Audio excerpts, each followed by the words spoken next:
Yes sir, good morning. आइए दोस्तों, last chapter of the customs exemptions refunds and audit. दोस्तों बहुत बार हम लोग क्या करते हैं, कस्टम्स के जो चैप्टर्स है उनको प्रोसीजर चैप्टर समझ के छोड़ देते हैं, but don't leave these chapters because these chapters are very much important. Exams के अंदर इनमें स्कोर करना बहुत इजी होता है, बहुत टफ क्वेश्चन नहीं बनते इनके। आइए हम कवर करते हैं पूरे चैप्टर को शिद्दत के साथ। आइए चैप्टर में सेक्शन में 25 बोलता है क्या, एग्जम्पशन। सर गवर्नमेंट को पावर दे रखा है section number 25 under the customs act 1962। Government को पावर दे रखा है कि वो चाहे तो किसी भी गुड्स को एग्जिम कर सकते हैं from the levy of custom duty in public interest. अगर उनको लगता है जनहित में जारी, तो by way of issue of notification या order they can exempt any of the goods. Exemption में भी पार्शियल और फुल, इट में भी कंडीशनल और अनकंडीशनल। पर हाँ, अगर ध्यान रखिएगा सर, अगर किसी भी गुड्स को फुली एग्जाम किया है unconditionally, then SSC shall not pay any duty. Sir ये सेम प्रोविजन हमने जीएसटी में पढ़े थे, यही से सेक्शन जो बना हुआ है, सेम सेक्शन जीएसटी का बना हुआ है, power to grant exemption. Clear sir, section number 11 of the CGST act and section number 6 of the IGST act. Sir अब देखिए ध्यान से, अगर गवर्नमेंट ने कोई नोटिफिकेशन दिया तो it is applicable to every eligible SSC, but अगर ऑर्डर इशू किया तो ऑर्डर स्पेशल सर्कमस्टेंसेस में इशू होते हैं, एक्सेप्शनल केस में इशू होते हैं, और जिनके लिए ऑर्डर दिया है उन्हीं के लिए एप्लीकेबल है। अच्छा, अब कभी भी कोई ऑर्डर दिया हो या नोटिफिकेशन दिया हो, both are applicable from the date of issue unless otherwise specified. Sir जिस दिन इशू किया उस दिन से एप्लीकेबल होंगे, लिख दिया नहीं, 1 अप्रैल से अप्लाई होंगे तो 1 अप्रैल से अप्लाई होंगे। अच्छा अगर गवर्नमेंट कोई नोटिफिकेशन या ऑर्डर के थ्रू कोई एग्जामिशन दिया और उसमें कोई कंफ्यूजन है, तो गवर्नमेंट में add an explanation to clarify that exemption, और वो क्लेरिफिकेशन अगर दिया है तो it will have retrospective effect, it will be considered as if it is the part of the original notification या ऑर्डर इटसेल्फ। और ऐसा क्लेरिफिकेशन गवर्नमेंट 1 साल के अंदर इशू कर सकती है। ओके मालिक, जिस दिन नोटिफिकेशन या ऑर्डर दिया उसके 1 साल के अंदर। अब सर ध्यान देखिएगा, अगर आपने जो गुड्स इंपोर्ट किया है उसका अमाउंट ऑफ कस्टम ड्यूटी है ही कितना, 100 रुपए तक का है, तो गवर्नमेंट एक जनरल एग्जामिशन दे रखा है कि 100 रुपए या उससे कम कस्टम ड्यूटी का अमाउंट है तो no custom duty shall be collected. आइए बच्चों, एक बड़ा ही मस्त जजमेंट बताता हूं आपको। एम अंबालाल एंड कंपनी के केस में क्या हुआ, इन्होंने जो गुड्स इंपोर्ट किया उस पर सपोज कस्टम ड्यूटी का रेट है कितना, 20% टैरिफ के अंदर दे रखा है, पर अलग से नोटिफिकेशन देके उसको एग्जाम किया हुआ है। पर इन भाई साहब ने क्या किया, उन गुड्स का स्मगलिंग किया और उससे भी खास बात पकड़ा गए। तो सर अगर आप स्मगलिंग करते हुए पकड़ा गए तो ऐसे केस में सर यहां पे जजमेंट आया सुप्रीम कोर्ट का कि ऐसे स्मगल्ड गुड्स के लिए एग्जामिशन नोटिफिकेशन एप्लीकेबल नहीं होगा, और टैरिफ में जो रेट दे रखा है, सपोज इस एग्जांपल में 20% दे रखा, तो वो रेट से कस्टम लगेगा। सो अगर आप लीगली इंपोर्टेड गुड्स होती तो कस्टम का एग्जामिशन मिलता है, स्मगल्ड गुड्स के लिए एग्जामिशन नहीं मिलता है। ऐसे केस में टैरिफ में जो रेट है वो लगेगा। हाँ, टैरिफ में अगर नील रेट लिखा होता तो नील रेट से कस्टम लगता, मतलब कोई कस्टम नहीं लगता, पर टैरिफ में अगर रेट लिखा है 20% तो कस्टम 20% लगता। Clear, done. आइए, एक सबसेक्शन में 4A नया ऐड हुआ था, वो बोलता था क्या कि अगर किसी गुड्स के लिए हमने एग्जामिशन दे रखा है, वो तो हो गया नॉर्मल एग्जामिशन, पर अगर किसी गुड्स के लिए हमने कंडीशनल एग्जामिशन दे रखा है, ये कंडीशन फुलफिल करोगे तो एग्जामिशन मिलेगा वरना एग्जामिशन नहीं मिलेगा, तो ऐसा conditional exemption will be valid till 31 March after the end of the 2 years। मतलब जिस दिन एग्जामिशन दिया उसके 2 साल के खत्म होने के बाद जो 31 मार्च आएगा उस दिन तक ही नोटिफिकेशन वैलिड रहेगा। उसके बाद एक कंडीशनल एग्जामिशन ऑटोमेटिक विड्रॉ हो जाएगा, अनलेस या तो पहले से उसको विड्रॉ कर लिया, रिजाइन कर लिया सर, तो बात अलग है। अदरवाइज सर 2 साल के बाद जो 31 मार्च आएगा उस दिन ऑटोमेटिक विड्रॉ हो जाएगा। गवर्नमेंट के पास पावर है कि गवर्नमेंट चाहे तो किसी भी गुड्स के लिए preferential rate of duty prescribe कर सकती है अगर आप प्रेफरेंशियल एरिया से, प्रेफरेंशियल कंट्री से गुड्स इंपोर्ट कर रहे हो तो, पर उसकी फॉलोइंग कंडीशन से। फर्स्ट सर, जिस टाइम इंपोर्टर ने गुड्स इंपोर्ट किया है उसका वो क्लेम होना, वो he should make a specific claim for preferential rate कि मेरे को प्रेफरेंशियल रेट मेरे लिए एप्लीकेबल है, यही दिया जाए। ही शुड ऑल्सो मेंशन कि ये प्रेफरेंशियल एरिया में गुड्स मैन्युफैक्चर हुई है, गुड्स वहां से बन के आ रही है। फिर the area should be so notified as a preferential area. फिर कंट्री ऑफ ओरिजिन, जिस कंट्री से गुड्स आ रहा है वो country of origin should be in accordance with the rules made in this regard. Plus determination of origin कैसे निकलेगा sir, अगर कोई गुड्स मैन्युफैक्चर नहीं हुआ है तो इट शुड बी ग्रोन और प्रोड्यूस्ड इन दैट एरिया, तो मानेंगे कि कंट्री ऑफ ओरिजिन वो है। सेकंड, अगर कोई गुड्स मैन्युफैक्चर हुआ है तो सर वो फुली मैन्युफैक्चर होना चाहिए, कहां से, उसी कंट्री के अंदर जहां से वो गुड्स आ रहा है, तभी उसको बोलेंगे वो कंट्री ऑफ ओरिजिन वो है।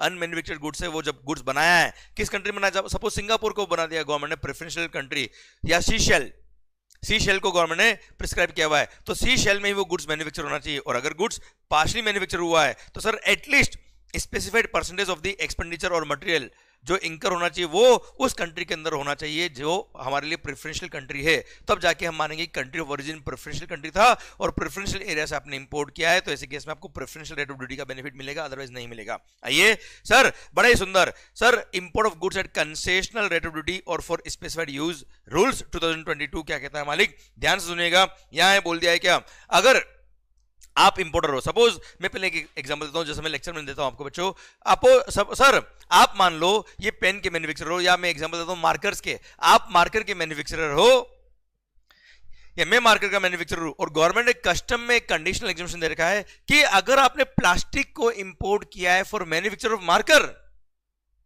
तो प्लास्टिक के इंपोर्ट करने पर कस्टम्स एग्जेम्प्ट है या कंसेशनल रेट से कस्टम लगेगा, पर वो किसके लिए इंपोर्ट किया, तो मार्कर बनाने में काम आया। तो अब साहब ऐसे केस में सर, अब सपोज मैं कस्टम पोर्ट पे इंपोर्ट करने गया, सर कस्टम पोर्ट से मैंने इंपोर्ट किया, कस्टम पोर्ट कहां, मुंबई पोर्ट मान लो, और मेरा फैक्ट्री है मान लो सर राजस्थान में।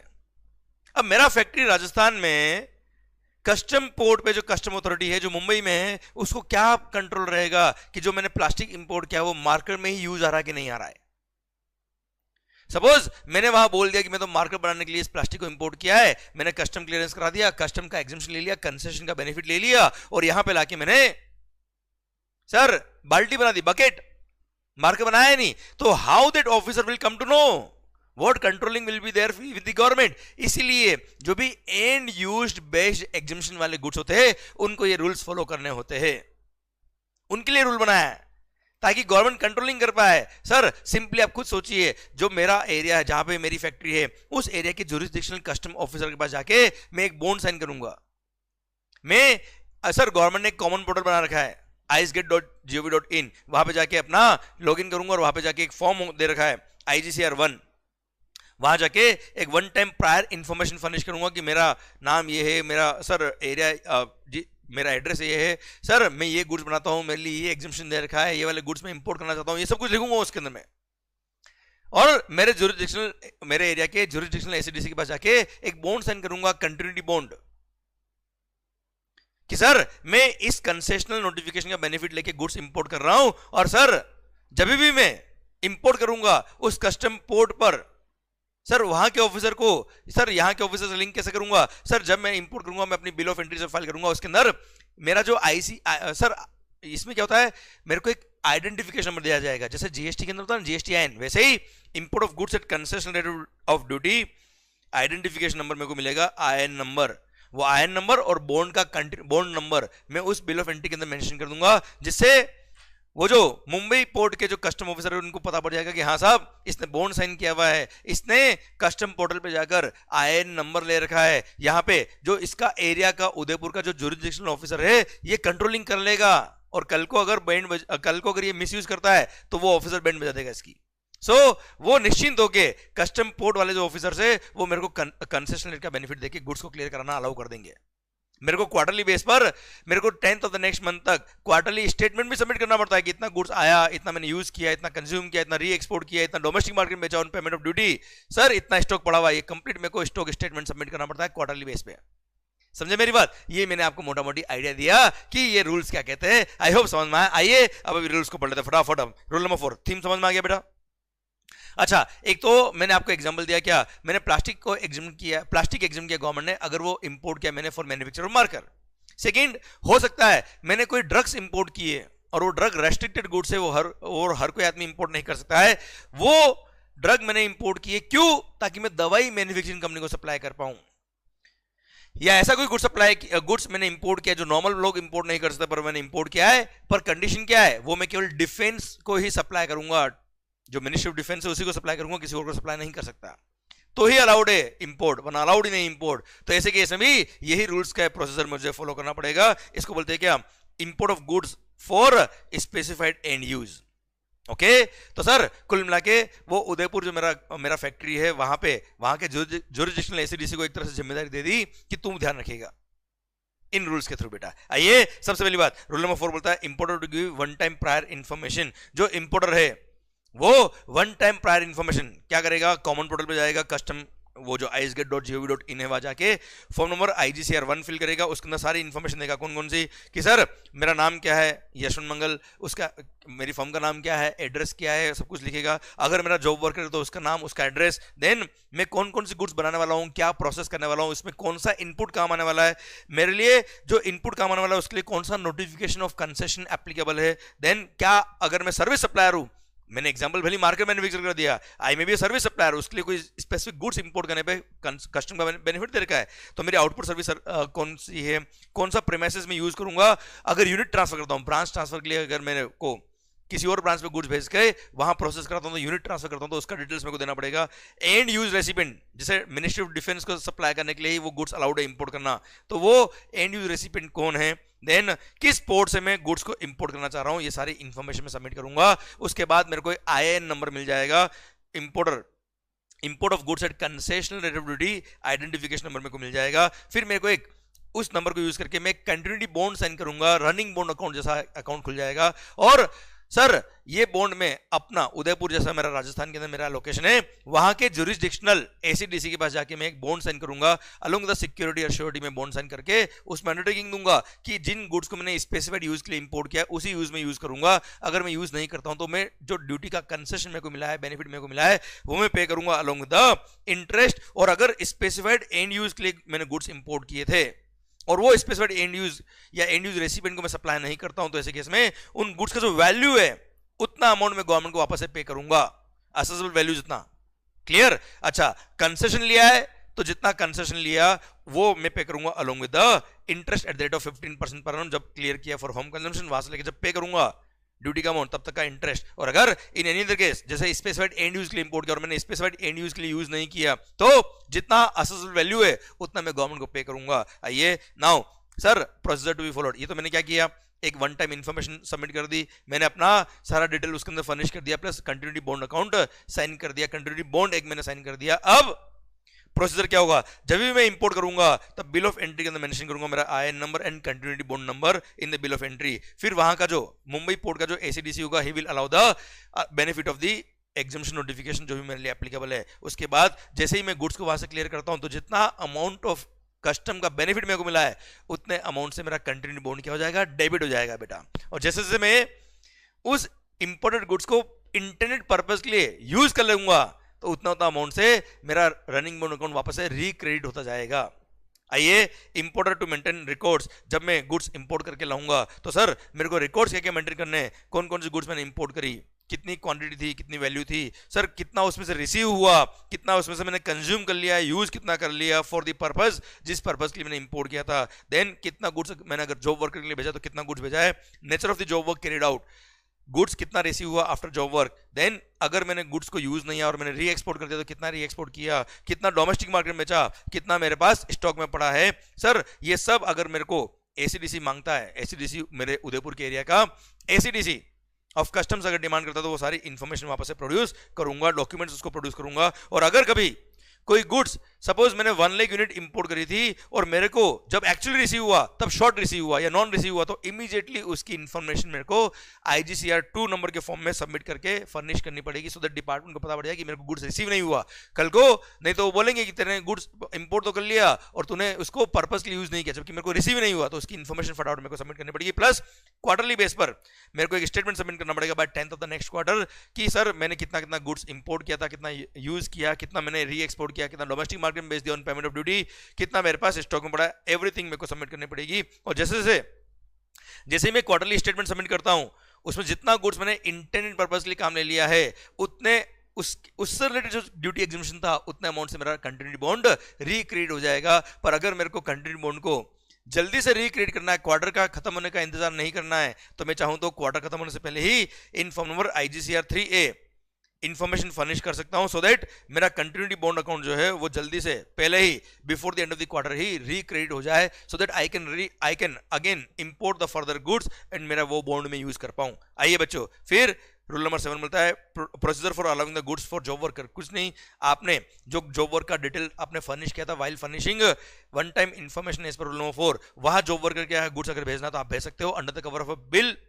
टैक्स इनवॉइस या under the cover of a delivery challan, plus e way bill होना चाहिए इस पर provisions of the GST laws, and उसके अंदर complete information of the goods होनी चाहिए। प्लस जो मैं क्वार्टरली स्टेटमेंट सबमिट करूंगा उसमें भी ये सारी इन्फॉर्मेशन में मेंशन करूंगा। और हाँ, जॉब वर्कर क्या भेजा तो ध्यान रखिएगा, maximum period for which I can send the goods to the job worker is 1 year. एक साल में गुड्स वापस से मेरे पास आ जाना चाहिए, नहीं तो ये बेनिफिट विड्रॉ हो जाएंगे, मेरे को पे करना पड़ेगा डिफरेंस अमाउंट, जो भी कंसेशन था वो मेरे को पे करना पड़ेगा गवर्नमेंट को along with the interest. And sir ध्यान रखिएगा, अगर कभी भी जॉब वर्कर क्या जिस पर्पस के लिए गुड्स भेजा है उस पर्पस में काम नहीं आया, अगर वायलेशन किया आपने प्रोविजंस का, तो importer shall be liable to pay the exemption amount along with the interest, and sir penalty can also be charged, so action can be taken against the importer to recover that amount। और हाँ, job worker को बोल दिया, job worker तुम ध्यान रखना क्या, you shall maintain the account of the goods received, कितना गुड्स रिसीव हुआ, कितना गुड्स आपने मैन्युफैक्चरिंग प्रोसेस में यूज लिया, कितना आपके पास स्टॉक है, कितना आपने वापस से भेज दिया प्रिंसिपल के यहाँ पर, वो सब आपको मेंटेन करना पड़ेगा। प्लस अगर जुरिस्डिक्शनल एसीडीसी आपसे कोई इन्फॉर्मेशन मांगता है, बुक्स ऑफ अकाउंट रिकॉर्ड मांगता है, तो आपको प्रोवाइड करने पड़ेंगे। एंड सर जैसे ही आपका जॉब वर्क वाला काम कंप्लीट हो जाए, आप वापस से उन गुड्स को भेज देंगे प्रिंसिपल के यहाँ पे under the cover of N invoice and e-way bill. Clear, done. अब सुनिए, this was the question in CA final, rule number 7, as it is. As it is question क्या टफ था इसके अंदर बच्चों? कुछ भी टफ नहीं था, समझे?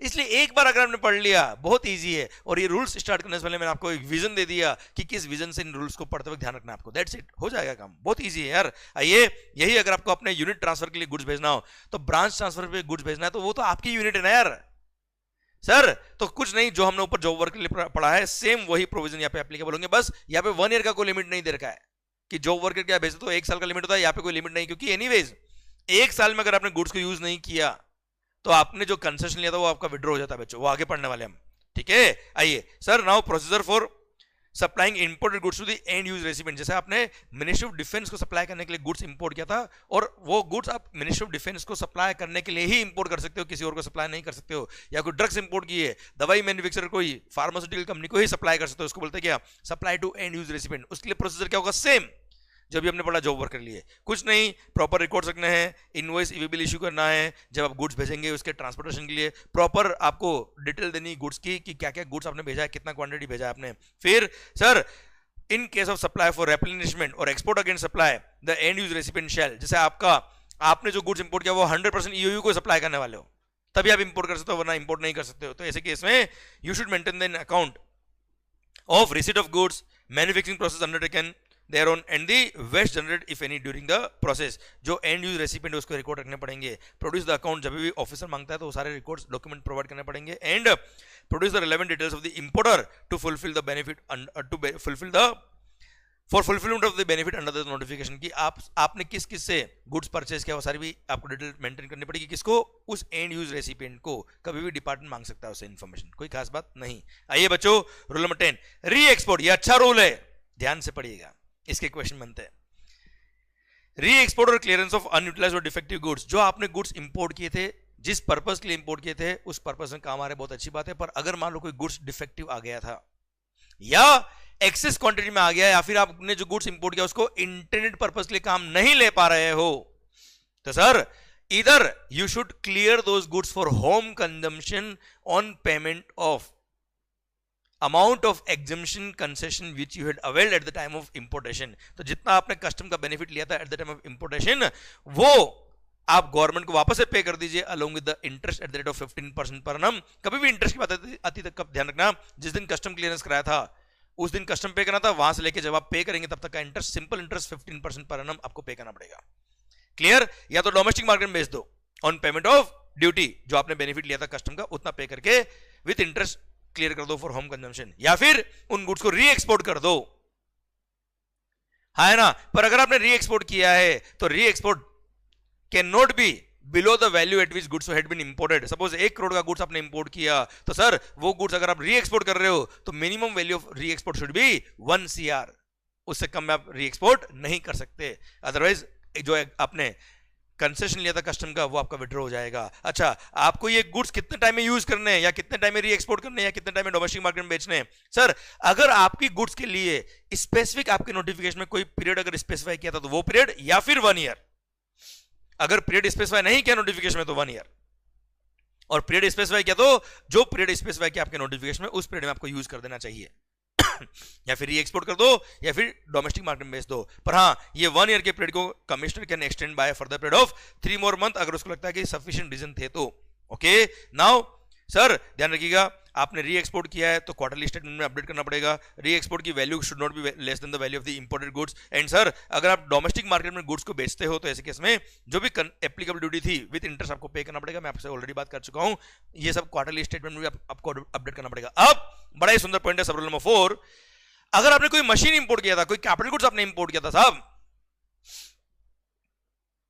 अब कैपिटल गुड्स आपने इंपोर्ट किया, उसको थोड़ा टाइम यूज किया, जिस पर्पस के लिए आपने इंपोर्ट किया था उस पर्पस के लिए आपने यूज किया, और उसके बाद कुछ टाइम बाद आप उसको डोमेस्टिक मार्केट में फॉर होम कंजम्पशन आप बेचना चाहते हो साहब सर, तो ऐसे केस में आपने जब इंपोर्ट टाइम पे कंसेशन लिया था, कस्टम का जो बेनिफिट लिया था, वो पूरा विड्रॉ नहीं होगा पर प्रोपोर्शनेट विड्रॉ होगा on the basis of depreciated value of the capital goods. तो सर कुछ नहीं, suppose 20% was the rate of custom duty at the time of import और आपने 15% का कंसेशन लिया था, मतलब यू हैड पेड ओनली 5%। तो सर जो 15% आपको कंसेशन आपको मिला था वो विड्रॉ करना पड़ेगा, पर पूरी वैल्यू पे विड्रॉ नहीं करना है, डेप्रिसिएटेड वैल्यू पे 15% कैलकुलेट करके पे कर देना, बात खत्म। सिंपल। पर सर डेप्रिसिएटेड वैल्यू कितनी आएगी, जो वैल्यू ऑफ मशीनरी थी उसमें से लेस करना, क्या फॉर फर्स्ट ईयर 4% पर क्वार्टर या part of the quarter, second year में 3%, थर्ड ईयर में भी 3%, फोर्थ एंड फिफ्थ ईयर में दोनों मिला, फोर्थ में भी 2.5%, फिफ्थ में भी 2.5%, एंड उसके बाद फॉर एवरी क्वार्टर 2%। तो ये सब जो दे रखा है ये पर क्वार्टर है। सपोज आपने कोई कैपिटल गुड्स को इंपोर्ट किया और 6 क्वार्टर के बाद आपने उसको बेच दिया, तो सर ऐसे केस में क्या होगा, पहली बात तो एक क्वार्टर कब से काउंट होंगे, तो क्वार्टर जिस दिन पुट टू यूज किया, जिस दिन कस्टम क्लियरेंस कराया वहां से नहीं, जिस दिन पुट टू यूज किया है वहां से आपको क्वार्टर्स काउंट करने हैं बच्चों। सेकंड थिंग, क्वार्टर का मतलब क्या होगा सर, वही जो जीएसटी में क्वार्टर की कैलकुलेशन दे रखी वही यहाँ पे होती है सर, लास्ट ऑफ द मार्च, जून, सितंबर, दिसंबर, यहां पर क्वार्टर खत्म होंगे, मतलब सर अब जनवरी, फरवरी, मार्च एक quarter, sir April, May, June, July, August, September and October, November, December, this is how quarter will be counted, and part of the quarter भी पूरा quarter मानेंगे। मान लो 2 फरवरी को आपने कोई मशीन को पुट टू यूज किया, 14 फेब को सॉरी, तो ऐसे केस में 31 मार्च को एक क्वार्टर खत्म हो जाएगा सर।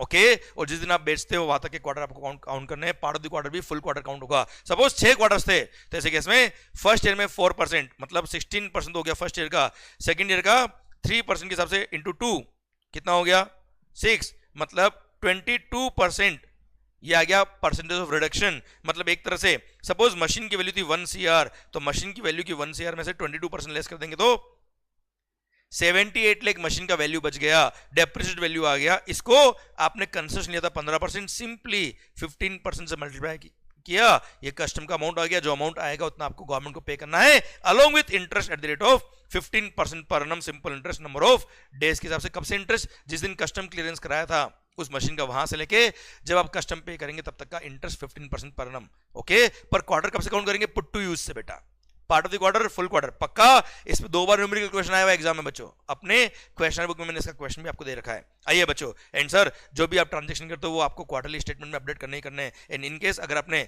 सर वायलेशन किया, आपने जो हमने बेनिफिट दिया आपके कस्टम के, उसमें जो कंडीशन थी वो कंडीशन फुलफिल नहीं करी, या आपने गुड्स को जो स्पेसिफाइड पीरियड में बताया 1 ईयर उसमें आपने यूज नहीं किया, तो अल्टीमेटली सर आपको वो कस्टम पे करना पड़ता है विद इंटरेस्ट। पर अगर आपने पे नहीं किया तो आपके अगेंस्ट वो बॉन्ड इन्वोक करके रिकवरी प्रोसीडिंग शुरू कर दी जाएगी, और आपसे जो ड्यूटी का बेनिफिट आपने जो लिया था वो रिकवरी किया जाएगा along with interest at the rate of 15% per annum. हाँ है ना भाई, और ये सारा। और हाँ, जब आपको स्पेसिफाइड एंड यूज के लिए गुड्स इंपोर्ट करना अलाउ किया था, तो सर यहाँ पे कस्टम ड्यूटी का बेनिफिट नहीं था, आपको इंपोर्ट ही अलाउ नहीं किया, पर जैसे 100% ईओयू को सप्लाई करने के लिए आपको हमने अलाउ कर दिया इंपोर्ट ऑफ दोज गुड्स, या मिनिस्ट्री ऑफ डिफेंस को सप्लाई करने के लिए कोई गुड्स इंपोर्ट किया आपने, आपको हमने अलाउ कर दिया, वरना वो अलाउ ही नहीं था। तो ऐसे केस में जितना असेसेबल वैल्यू था उतना पूरा पे करना पड़ेगा अगर आपने नोटिफिकेशन की कंडीशन को फुलफिल नहीं किया तो। क्लियर। एंड सर अगर आपने जॉब वर्कर के यहाँ गुड्स भेजा है तो सर हमें कोई फर्क नहीं पड़ता कि जॉब वर्कर मिसयूज कर रहा है या कोई और मिसयूज कर रहा है,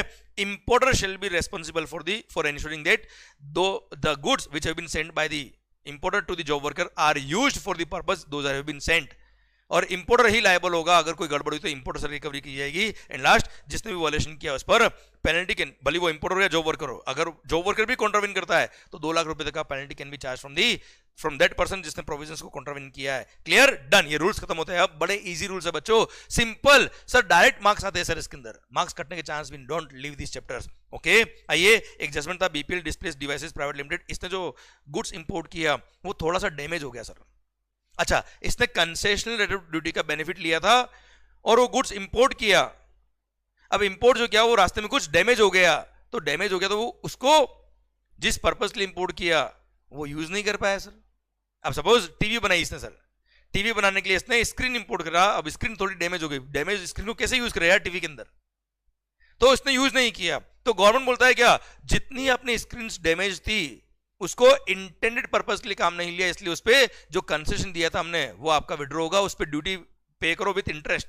तो यहां जजमेंट आया और सुप्रीम कोर्ट बोलता है भाई यहां पे उनकी intention was for use, so यहां पे जो हमने वर्ड्स यूज किए for use, those will be considered as if those have been used as intended for use, and since those screens were intended for use for the specific purpose, इसलिए उनको benefit of concession notification मिलेगा और exemption withdraw नहीं होगा। Benefit will be allowed for entire load including those which were damaged in transit, उन सब के लिए भी उसको बेनिफिट मिलेगा। Okay, done. आइए बच्चों, अब आते हैं हम कहां, अगले टॉपिक की तरफ, डॉक्ट्रिन ऑफ अनजस्ट एनरिचमेंट। आपको मैं ऑलरेडी बता चुका हूं कि इनडायरेक्ट टैक्स, भले जीएसटी हो भले कस्टम्स हो, रिफंड के केस में doctrine of unjust enrichment follow करना कंपलसरी है, क्योंकि इनडायरेक्ट टैक्स है, वहां पे refund shall be allowed only to the person who is borne the burden of extra duty, उसी को रिफंड मिलेगा, किसी और को रिफंड नहीं मिलेगा। एंड अगर सर गवर्नमेंट ने प्रिजम्पशन ले रखा है कि जिसने भी टैक्स पे किया है, ड्यूटी पे करी है, उसने बर्डन हमेशा शिफ्ट किया ही किया है अपने कस्टमर को, एंड उस कस्टमर ने भी आगे बर्डन शिफ्ट किया और अल्टीमेटली बर्डन किसने बोन किया, एंड कंज्यूमर ने, इसलिए हमेशा this amount will be credited to consumer welfare fund unless importer या any other person prove कि he is an exception to the doctrine of unjust enrichment और वो रिफंड के लिए एलिजिबल है, उसने बर्डन बोन किया तो उसको रिफंड मिलेगा। अब रिफंड मिलेगा तो what is the procedure, what is the system, section number 27 बोलता है क्या, आपको 1 साल के अंदर रिफंड के लिए अप्लाई करना है। और हाँ सर, कहां पे अप्लाई करना है सर, आपके ज्यूरिसडिक्शनल एसीडीसी को अप्लाई करना है। अगर आपने कोई भी गुड्स इंपोर्ट किया था, उस पर ड्यूटी पे करी थी, या आपने उस पर ड्यूटी का अमाउंट बोन किया था, तो ऐसे केस में आप रिफंड के लिए अप्लाई कर सकते हो। और ऐसे केस में अगर amount of refund is less than ₹1000 तो नो रिफंड शिल बी अलाउड। ध्यान देना, जीएसटी के अंदर लेस देन 1000 था बेटा, यहाँ पे 100 रुपी है। ओके, और रिफंड अगर आपको मिल जाएगा तो पैसा ही पैसा होगा, हाँ है ना भाई। अब सर रिफंड में जो डॉक्यूमेंट होते हैं, आपको पता है सर, मैंने जीएसटी में बताया आपको, हमेशा 2 तरह के डॉक्यूमेंट होते हैं। फर्स्ट ऑफ ऑल आपको ये प्रूव करना पड़ेगा कि सर मेरे केस में रिफंड बनता है, जो एक्सेस ड्यूटी था वो मैंने पे किया हुआ है। सेकंड, उसका बर्डन भी मैंने बोन किया हुआ है, हाँ है ना भाई। अगर आपने पहले केस प्रूव कर दिया कि आपने एक्सेस ड्यूटी पे किया था,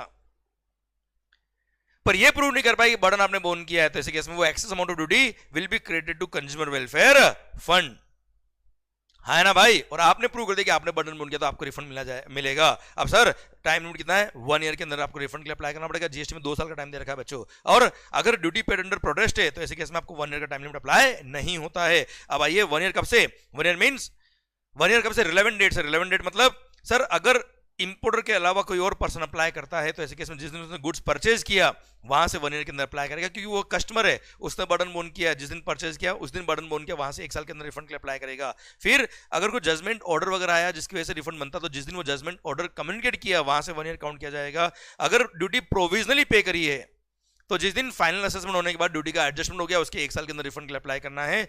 अगर कोई गुड्स स्पेशल ऑर्डर से एग्जाम किए थे तो जिस दिन वो ऑर्डर था, जिस दिन वो ऑर्डर इशू किया वहां से 1 साल का पीरियड काउंट किया जाएगा। In any other case date of payment of such duty और इंटरेस्ट वहां से 1 ईयर काउंट किया जाता है बच्चों। अब what are the cases which are exceptions to the doctrine of unjust enrichment जहां पे रिफंड मिलता है। फर्स्ट, अगर इंपोर्टर या एक्सपोर्टर ने प्रूव कर दिया कि मैंने ड्यूटी पे करा था और उसने प्रूव कर दिया कि मैंने बर्डन आगे शिफ्ट नहीं किया है। सेकंड, जो इंपोर्टर है वो इंपोर्टर ने अपने पर्सनल यूज के लिए इंपोर्ट किए थे गुड्स को, किसी इंडिविजुअल ने अपने पर्सनल यूज के लिए गुड्स इंपोर्ट किया तो उसने खुद ने ही बर्डन बोन किया है भाई। फिर मेरे जो कस्टमर है उससे मैंने टैक्स लिया, ड्यूटी ली थी, गवर्नमेंट को पे कर दी और मेरे कस्टमर ने प्रूव कर दिया कि उसने बर्डन बोन किया, उसने आगे बर्डन शिफ्ट नहीं किया है तो उसको रिफंड मिल जाएगा। ड्यूटी ड्रॉबैक का केस है under section 74-75।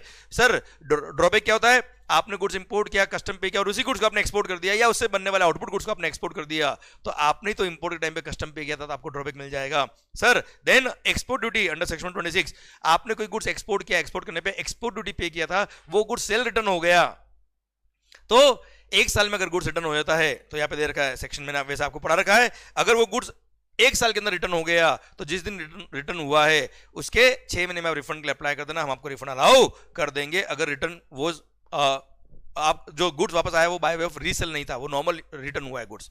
Then sir government चाहे तो कुछ लोगों को नोटिफाई कर सकती है, नोटिफाई करके बता दे कि ये लोग ऐसे हैं जो हमेशा बर्डन खुद बोन करते हैं, आगे शिफ्ट नहीं करते, इनको रिफंड हमेशा दिया जाएगा। देन सर आपको पता है कि bill of entry self assess करके आपको बिल ऑफ एंट्री फाइल करना पड़ता है। जिस दिन गुड्स आता है, वेसल कन्वेंस जिस दिन आता है, उससे एक दिन पहले तक आपको बिल ऑफ एंट्री फाइल करना पड़ता है। जैसे 14 फेब को वेसल एयरक्राफ्ट व्हीकल आ रहा है, तो 13 फेब या उससे पहले पहले आपको बिल ऑफ एंट्री फाइल करना पड़ता है। तो आपने सेल्फ असेस करके ड्यूटी का अमाउंट पे कर दिया और ड्यूटी का अमाउंट ज्यादा पे कर दिया, तो ऐसे केस में सर अगर it is clear from the self assess bill of entry itself कि मैंने एक्सेस ड्यूटी पे कर दिया है, या डिपार्टमेंट ने कभी रीअसेस किया है, तो ऐसे केस में, या डिपार्टमेंट ने असेसमेंट किया और से क्लियर पता पड़ गया कि आपने एक्सेस ड्यूटी पे किया, तो ऐसे केस में जो अमाउंट आपने एक्सेस पे किया उसका हम आपको रिफंड दे देंगे। Clear, done. एक्चुअली क्या था यहां पर, जब बिल ऑफ एंट्री का सेक्शन था उसमें अमेंडमेंट किया था। अमेंडमेंट ये किया था कि सर आपको एडवांस में, जिस दिन कन्वेंस आता है उसे एक दिन पहले advance bill of entry self assess करके फाइल करनी पड़ेगी, और सेल्फ असेस करते तो जिस दिन सेल्फ असेसमेंट किया उसी दिन कस्टम पे करना है, तो उसी दिन ये सेक्शन यहाँ पे, ये एक्सेप्शन यहाँ पे ऐड किया कि आप चिंता मत करना, इनकेस अगर रीअसेस हुआ और ड्यूटी का अमाउंट कम निकला तो हम आपको रिफंड देंगे। इसको exception to doctrine of unjust enrichment में भी ऐड कर दिया बेटा पॉइंट को। फिर ये मैं आपको ऑलरेडी बात कर चुका हूं। नाउ कभी भी अगर गवर्नमेंट डिले करता है इन गिविंग द रिफंड, ध्यान रखिएगा ये कस्टम्स है सर। यहां पर जिस दिन आपने रिफंड के लिए अप्लाई किया है उसके 3 महीने में अगर रिफंड नहीं मिलता है, तो 3 महीने बाद वाले पीरियड के लिए you will get the interest at the rate of 6% per annum simple interest number of days के हिसाब से after the period of 3 years। Okay done sir.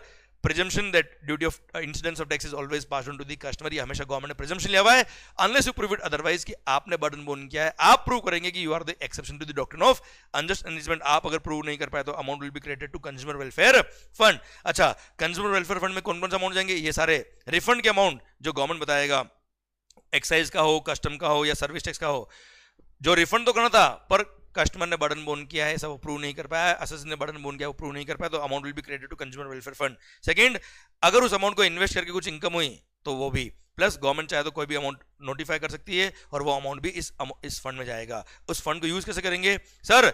For the welfare of the consumers, welfare of the consumer, देश को जो खा गए sir उनके welfare में काम आएगा। एंड सर ध्यान रखिएगा, controller and auditor general, controller and auditor general के कंसल्टेशन के साथ में इस फंड को यूज किया जाता है बेटा, CNAG। आइए 28C बोलता है क्या, आपने कभी भी कोई गुड्स इंपोर्ट किया, उस पर कोई ड्यूटी पे किया, तो सर एक्चुअली ये सेक्शन जो है वो एक्साइज के, एक्साइज एक्ट के सेक्शन सारे ये देखिए, हाँ है ना सर, ये दोनों सेक्शन जो ना कंज्यूमर वेलफेयर फंड के वो एक्साइज के, ये तो कस्टम का है बेटा।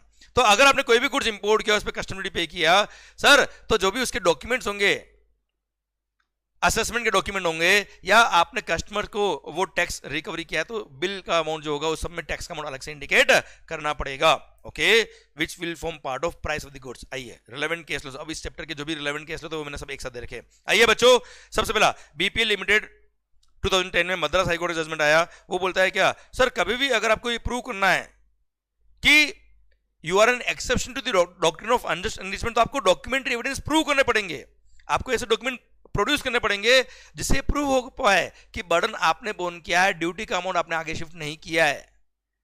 मियरली एक प्रैक्टिसिंग चार्टर्ड अकाउंटेंट के सर्टिफिकेट से आप ये प्रूव नहीं कर सकते कि बर्डन आपने बोन किया है, हाँ है ना सर। वो सर्टिफाई कर सकते सर्टेन फैक्ट्स को, पर आपको वो फैक्ट्स प्रूव करने पड़ेंगे, डिपार्टमेंट के सामने डॉक्यूमेंट लाने पड़ेंगे, केवल CA के सर्टिफिकेट से काम नहीं चल पाएगा, it is not a sufficient evidence. Okay done. Second sir, Aman medical product के केस में असेसी के फेवर में जजमेंट आया, वहां पे असेसी ने रिफंड के लिए अप्लाई किया, डिपार्टमेंट रिफंड के लिए मना करता है, क्यों? कि आपके केस में असेसमेंट ऑर्डर का पास हुआ, आपने तो सेल्फ असेसमेंट ड्यूटी पे कर दिया, असेसमेंट ऑर्डर तो पास हुआ ही नहीं, बिल ऑफ एंट्री को हमने सर ओके करके रिटर्न किया है, असेसमेंट ऑर्डर पास नहीं हुआ, तो सर क्या हो गया? यहां पे जजमेंट ने बोला क्या, असेसमेंट ऑर्डर नहीं है कोई बात नहीं, अगर असेसी ने ड्यूटी पे करी है, और उसने बर्डन बोन किया है, तो yes he can apply for refund. Refund can also be claimed when the duty paid by the importer is borne by him, he can claim the refund.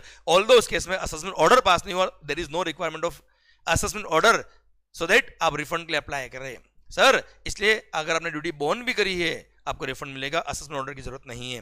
फिर आइए बेटा तुलो इंडिया ऑपरेशंस लिमिटेड केस में ये supreme court ने judgement दिया कि sir since, ध्यान दीजिए, आपको रिफंड के लिए अप्लाई करने के लिए टाइम लिमिट दे रखा है 1 ईयर. अब सर 1 साल में आपको रिफंड के लिए अप्लाई करना है. अब उस रिफंड को अप्लाई करने के लिए मान लो किसी पर्टिकुलर केस में कोई एसेंशियलिटी सर्टिफिकेट की रिक्वायरमेंट थी. अब वो एसेंशियलिटी सर्टिफिकेट कोई गवर्नमेंट ऑफिसर जैसे director general of hydrocarbons in this case, वो suppose to issue that certificate. अब वो पब्लिक फंक्शनरीज ने आपको टाइमली सर्टिफिकेट नहीं दिया, उस टाइमली सर्टिफिकेट नहीं देने की वजह से एसएससी रिफंड टाइमली अप्लाई नहीं कर पाया, तो क्या इसमें एसएससी की गलती है? एसएससी क्या करेगा यार? इसलिए sir it will not disable the SSC from claiming the refund, और ऐसे केस में एसएससी को रिफंड मिलेगा. क्लियर? और सर अगर वो डिले जो हुआ है, delay in issuance of essential certificate can not disable the SSC from the grant of refund and such delay was not due to the SSC, ये डिले हुआ था ऑफिसर की वजह से, इसलिए एसएससी को रिफंड विल बी अलाउड. आइए sir ये सब वो जजमेंट है जिनके कंक्लूजन में आपको बता रहा हूं बच्चों, सो दैट आपने अगर एग्जाम में इतना कंक्लूजन भी लिख दिया आपके मार्क्स आपको पूरे मिल जाएंगे. और इन्हीं कंक्लूजन के बेस पे क्वेश्चन बनते हैं. हैनिल era textile limited supreme court का जजमेंट है बच्चों. यहां बोल दिया क्या इन्होंने क्या किया, कुछ डीजी सेट इंपोर्ट किए जो पावर जनरेशन में काम आते हैं. क्या इंपोर्ट किया बेटा? DG sets and furnace oil. इन्होंने ड्यूटी फ्री इंपोर्ट किया. क्यों? पावर जनरेट होगा. अब वो पावर जनरेट होकर किस में काम आएगा? कैप्टिव यूज होती फैक्ट्री में काम आएगा, और फैक्ट्री 100% एक्सपोर्ट करती थी बेटा. क्लियर? तो इनको डीजी सेट और फर्नेस ऑयल इंपोर्ट अलाउ कर दिया विदाउट एनी ड्यूटी, कि आप अपनी फैक्ट्री के अंदर इसको पावर जो जनरेट हो रहा है उसको कैप्टिव यूज करेंगे. पर डीजी सेट और फर्नेस ऑयल के इंपोर्ट पर ड्यूटी जो एग्जाम की उसमें कहीं ऐसा नहीं लिखा था कि दो शुड बी द पावर जो इससे जनरेट होगा, that power should be exclusively used for export only. ऐसा कोई कंडीशन नहीं था. अब इसने क्या किया, एसएससी ने जितना पावर जनरेट हुआ अपनी फैक्ट्री में यूज लिया, पर जो एक्सेस पावर था उसको डोमेस्टिक मार्केट में बेच दिया. तो ऐसे केस में डिपार्टमेंट बोलता है क्या, साहब अब ये कस्टम ड्यूटी जो हमने आपको एग्जाम करी थी on import of DG sets and furnace oil, ये आपको पे करना पड़ेगा विद इंटरेस्ट. यहां सुप्रीम कोर्ट बोलता है क्या, भाई साहब उसने डीजी सेट जो इंपोर्ट किया था वो पावर जनरेशन के लिए इंपोर्ट किया, उसने अपनी फैक्ट्री में जितना पावर रिक्वायर्ड था उसके लिए यूज किया, पर जो एक्सेस पावर था केवल उतना ही एक्सेस पावर उसने डोमेस्टिक टैरिफ एरिया में सप्लाई किया, क्योंकि दिस पावर जो लाइट जनरेट होती है उसको स्टोर नहीं कर सकते, वहां पे स्टोर नहीं करेगा तो क्या वेस्ट हो जाएगा, इसलिए इसने डोमेस्टिक मार्केट में बेचा. इसलिए सर यहां पर ये जो बेनिफिट ऑफ कस्टम का बेनिफिट था इसको मिलेगा, यहां पे इसको विड्रॉ नहीं किया जाएगा. And sir this amount should not be recovered from the SSC. And second thing, there was no restrictive clause in the notification also कि डीजी सेट और फर्नेस ऑयल जो इंपोर्ट कर रहे हो इसका जो पावर जनरेट होगा वो 100% एक्सपोर्ट में काम आना चाहिए. ऐसा कोई रेस्ट्रिक्शन या कंडीशन भी नहीं था नोटिफिकेशन में, तो क्यों विड्रॉ कर रहे हो? इसका एग्जेम्पशन मिलेगा इसको. Sir next, Suresh synthetics supreme court का जजमेंट था बच्चों. इन्होंने क्या किया, 100% EOU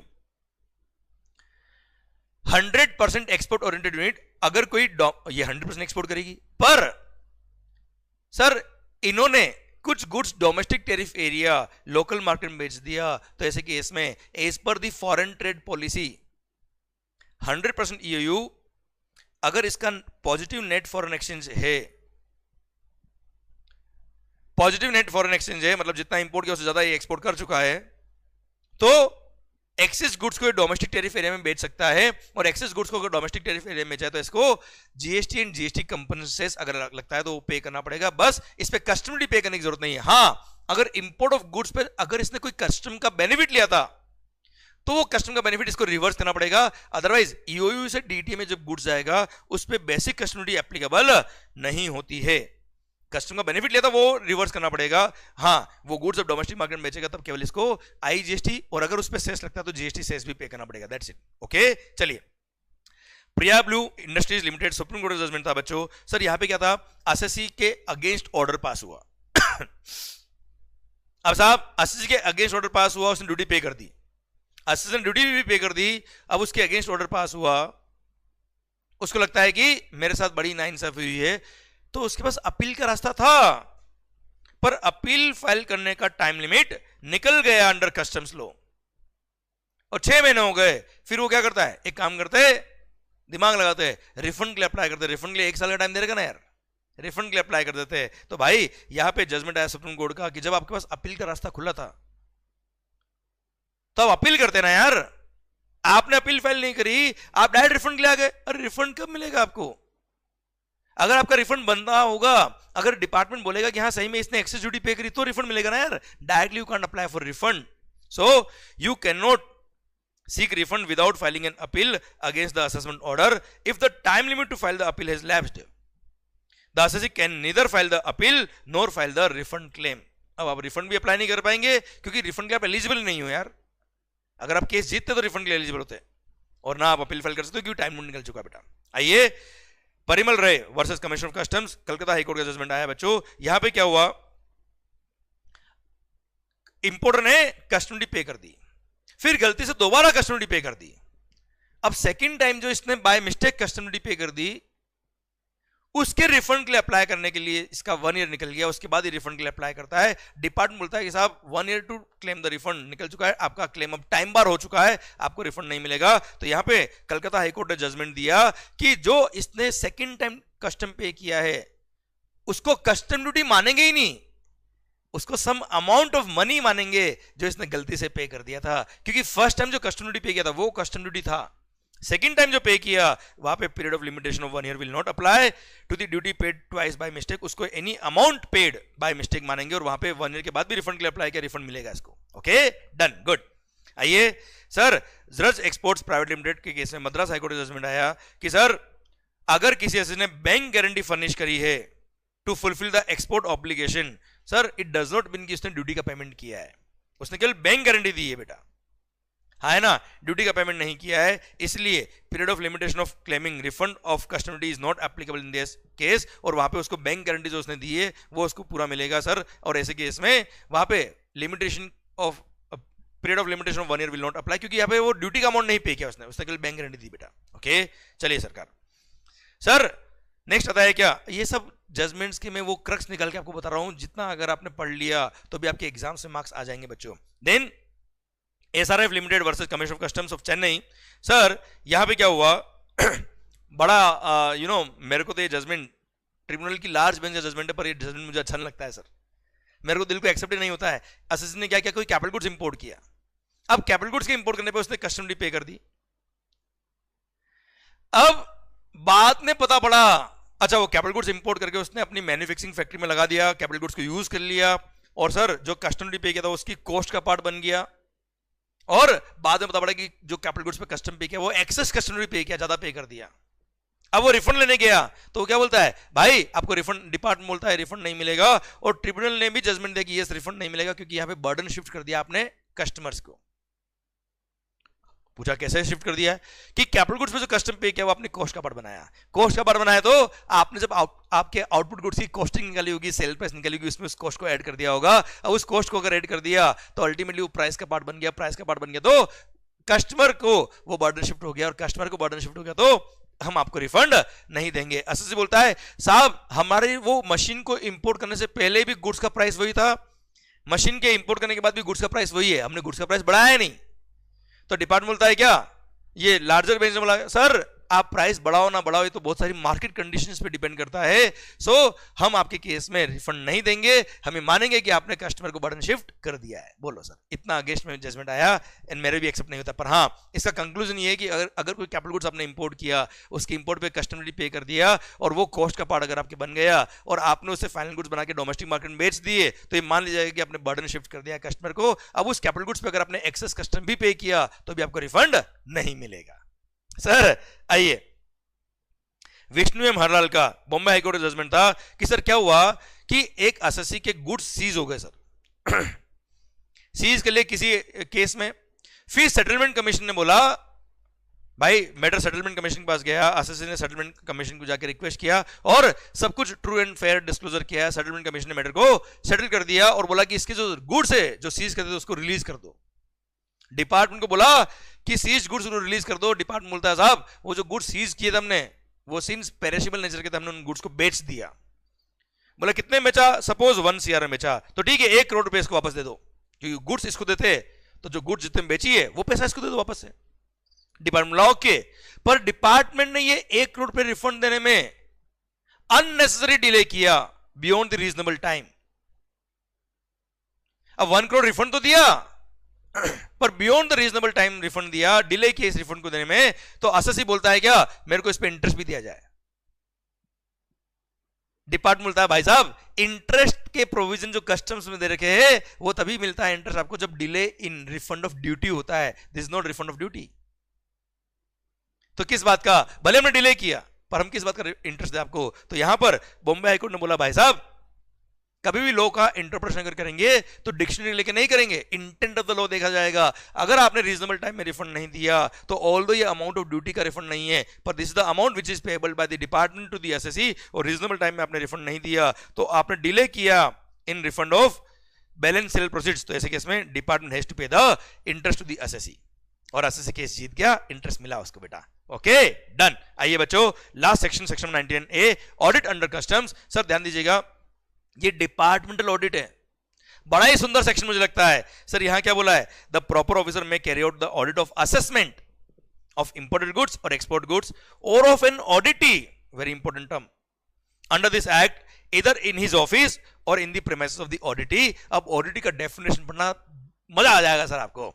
ऑडिटी means a person who is subject to an audit under this section and includes, मतलब इंपोर्टर एक्सपोर्टर तो आ ही रहे सर इसके अंदर, includes an importer, exporter or custodian approved under section 45 or licensee of the warehouse or any other person concerned directly or indirectly in clearing, forwarding, stocking, carrying, selling or purchasing of the imported goods or export goods or dutiable goods, वो सब इसमें cover हो गए in the term of audit। मतलब उनके यहाँ पे भी जाके डिपार्टमेंट ऑडिट कर सकता है। This is the internal audit bye the department. अब कस्टम ऑडिट के रेगुलेशंस क्या है, सबसे पहली बात तो ये कोई रेड नहीं मार रहे, सर्च नहीं कर रहे, नॉर्मल ये ऑडिट है sir, it's a routine process of the department. तो ऐसे केस में on the basis of data analysis and risk parameters कुछ ऑडिटी को सेलेक्ट करेगा डिपार्टमेंट और वहां जाके ऑडिट करेगा।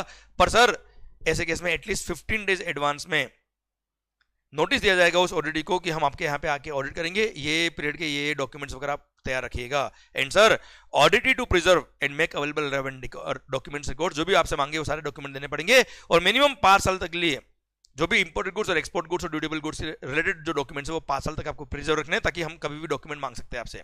अब on the basis of risk evaluation through appropriate selectivity criteria वो ऑडिटी सेलेक्ट करेंगे।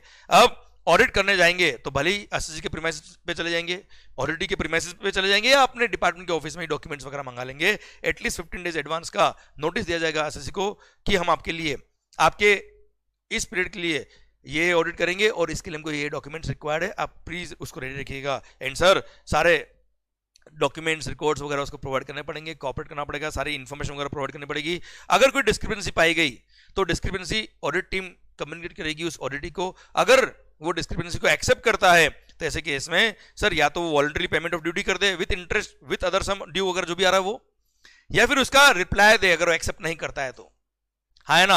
अल्टीमेटली सर सारा ऑडिट पूरा होने के बाद में इस जो ऑडिट का कंक्लूजन होगा उसके बेस पे एक ऑडिट रिपोर्ट तैयार होगी कि सर हमने ये वेरीफाई किया, उसमें ये पाया गया, ये मैटर एसएससी ने एक्सेप्ट किए, ये एक्सेप्ट नहीं किए सर। एंड ये ऑडिट का आउटकम जो होगा वो एसएससी को इन्फॉर्म कर दिया, ऑडिटी को इन्फॉर्म कर दिया जाएगा, और ये ऑडिट को कंप्लीट करने का टाइम देगा 30 दिन का।